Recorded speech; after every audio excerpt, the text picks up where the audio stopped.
Vincent, alors on ne le sait pas toujours, mais avant d'envoyer un cuir en production, pour faire par exemple des ceintures, il faut le préparer. Et ça, c'est le travail d'Alain. Alain, il est préparateur en cuir depuis près de 30 ans. Expliquez-nous en quoi consiste votre métier. Mon métier consiste en fait à éliminer, contrôler les peaux, éliminer les défauts qui peuvent apparaître sur la peau avant la coupe. Et ça, vous le faites comme ça, à l'œil nu, vous regardez votre cuir de près, vous repérez les défauts. Là, on a ce style de défaut avant de couper la bande, en fait. On a ce style de défauts qui peuvent apparaître dans la peau. Donc une fois qu'on les a écartés, qu'est-ce qui se passe? Donc on passe à la découpe, hein? Voilà, je prépare une bande de cuir qui correspond à la largeur de ma diviseuse, qui est montée. On récupère notre morceau de cuir qui nous intéresse. C'est quoi? C'est de la vachette? C'est de la vachette. Vous travaillez d'autres types de cuir aussi? D'autres types de cuir. On travaille énormément de vachettes, mais on travaille aussi l'agneau, la chèvre et le porc également. Alors, vous nous parliez de la diviseuse. C'est cette machine, hein, c'est bien ça? Cette machine. Alors, venez voir, c'est assez impressionnant. Donc, montrez-nous comment est-ce qu'on utilise cette machine. C'est une machine en fait où on coupe des bandes qui correspondent à la largeur de la ceinture voulue. Ah ben, on le voit bien là. Là, c'est bon, là, notre ceinture commence à prendre forme. Et là, c'est pas fini pour autant. Vous passez à une autre machine. Effectivement, on passe à une autre machine qui est la refendeuse. La refendeuse. Il faudra retenir tous ces termes, hein. Diviseuse, refendeuse. Et là, ça consiste en quoi? On choisit en fait, on désépaissit le cuir à l'épaisseur choisie, quoi, en fait. Voilà. Donc on règle la machine. Donc là, vous avez choisi 1 centimètre d'épaisseur? Non. 10 dixièmes en fait. Là, on passe en dixième.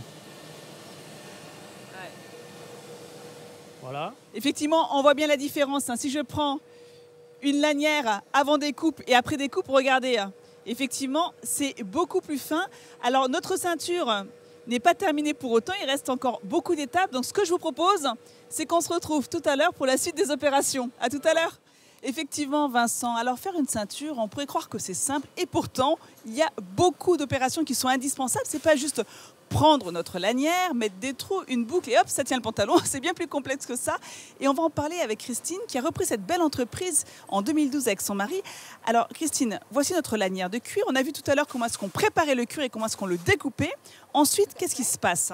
Donc après, on va transformer cette lanière en une ceinture. Donc ça, c'est Chantal qui va régler sa machine afin de faire toutes ces opérations en simultané, à savoir découper, donner une pointe à la ceinture, régler sa longueur, découper une mortaise afin d'y glisser la boucle et faire des trous de réglage, comme ceci, et le marquage. Et tout ça est réalisé donc par Chantal qui a 33 ans de métier ici, hein, Chantal qui connaît par cœur son métier, hein, sur le bout des doigts. Et ensuite, la teinture, ça se passe de l'autre côté, hein. On va teindre la lanière, donc ça c'est sur ces ceintures qui sont relativement basiques, c'est fait en machine. Alors il faut voir ces machines, effectivement, là encore, regardez, c'est vraiment des machines d'époque, hein.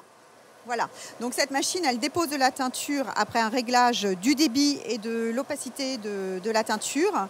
Et là, ces lanières sur lesquelles travaille Sophie demandent 5 passages, donc c'est un travail très très méticuleux, très soigneux. En plus, sur du blanc, ça demande 0 défaut. Et ça part dans le four en séchage. Donc il faut rappeler que vous êtes façonnier pour les grandes maisons de luxe. Donc là, c'est une ceinture, on va dire, assez simple. Mais parfois, vous êtes sur des réalisations beaucoup plus complexes, comme cette ceinture, par exemple. Donc celle-ci, elle a été complètement sertie de petits clous.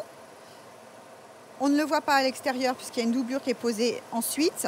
Et on est venu lasser à la main les chaînes avec un lien en cuir sur les longueurs de la ceinture.